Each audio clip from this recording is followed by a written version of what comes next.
Hi, இன்றைக்கி நம்ம தக்காளி தொக்கு செய்யலாம். சரிங்களா? ஃபஸ்ட்டு ஒரு பேன் வச்சுட்டு கடாய் யூஸ் பண்ணிட்டுருக்கேன். கடாய் ஹீட் ஆகிடுங்க. தேவையான அளவுக்கு நம்ம எண்ணெய் எண்ணெய் நல்லா ஹீட் ஆகினாலே 1 டேபிள் ஸ்பூன் கடுகு எண்ணெய் நல்லா பொழியட்டும். லைட்டாக ஆஃப் போட்டு உங்களுக்கு இப்போ ஒரு கைப்பிடி அளவுக்கு கருவேப்பிலை போட்ட உடனே ஆனியன் போட்டுருங்க. கருவேப்பிலை தெரிச்சு அந்த ஆயிலில் வைக்கணும். கொஞ்சம் பச்சையாக வைக்கணும். அது கூட நம்ம ஆனியன் போட்டுக்கலாம். 2 மீடியம் சைஸ் ஆனியன் எடுத்துருக்கேன்.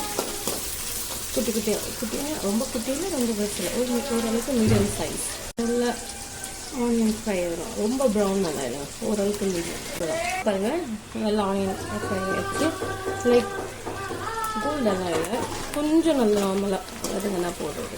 நான் ஒரு 10 தக்காளிக்கு மேலே கட் பண்ணி வச்சுருக்கேன். 10-12 தக்காளிக்கிட்ட. ஸோ இப்போ நம்ம குட்டியாக லைக் அவ்வளோ பெருசில் அதை ஆட் பண்ணிக்கலாம். எங்கள் வீட்டில் ஒரு 8 பேர்கிட்ட இருக்காங்க. அவங்களுக்கு தேவையான அளவுக்கு நான் இப்போ செய்ய போகிறேன். கம்மியாக இருந்தாலும் ஓகே. தக்காளி இது வச்சு நல்லாவே டேஸ்ட்டாக இருக்கும். நிறைய பேரும் சாப்பிடுவாங்க, நிறைய பேர் விரும்புவாங்க தக்காளி சாப்பிட்டு. ஸோ நம்ம அதுக்கேற்ற அளவுக்கு தக்காளி ஆட் பண்ணிக்கலாம். ஆனியன் தக்காளி சேர்த்துனா போதும். நல்லா கலரிட்டோம். இப்போது ஒரு 1 டேபிள் ஸ்பூன் சால்ட் போட்டுடலாம். இப்பயே நம்ம சால்ட் போடணும்னா இந்த தக்காளி இதெல்லாம் நல்லா வதங்கிறதுக்கு 1 table spoon salt.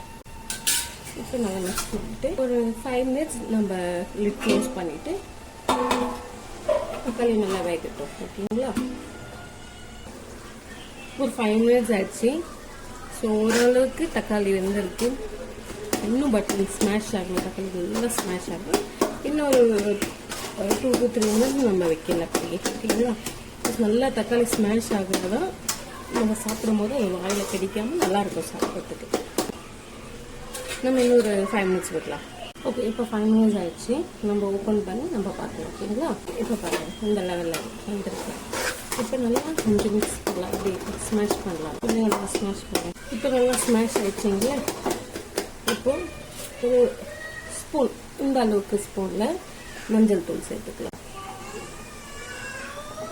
1/2 table spoon மஞ்சள் தூள் ப்ளஸ் வீட்டில் அரைக்கிற குழம்பு மிளகாய். நார்மல் நம்ம வீட்டில் அரைப்போம் இல்லையா, மிளகா தனியா, அதுக்கு தேவையான மல்லிகை சம்பளம் சேர்த்து அது ஒரு 3 டேபிள் ஸ்பூன் போடலாம். நம்ம ஆக்சுவலாக அது 3 டேபிள் ஸ்பூன். ஓகேங்களா? இப்போ நம்ம மிக்ஸ் பண்ணிக்கலாம். சில பேர் வீட்டில் காரம் ரொம்ப தூக்கலாக இருக்காங்க அப்படின்னா வெங்காயம் இதை கம்மி பண்ணிக்கலாம். ஓகேங்களா? தண்ணி போட்டு இருக்கு. இப்போ நம்ம லைட்டாக அப்போ சால்ட்லேயே இப்போ ஒரு 1/2 டேபிள் ஸ்பூன் சால்ட் ஆட் பண்ணிக்கலாம்.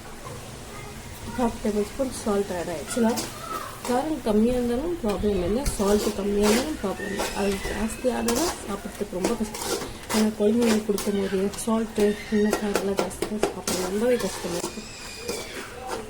இப்போ இதில் இந்த சில்லிஸ் நம்ம ஒரு ஹாஃப் கிளாஸ் தண்ணி நம்ம ஆட் பண்ணிக்கலாம். ஏன்னா அப்போ தான் அந்த காரம் நம்ம மிளகாத்தூள் வாசனை இருக்குல்ல அது போகும். ஓகேங்களா?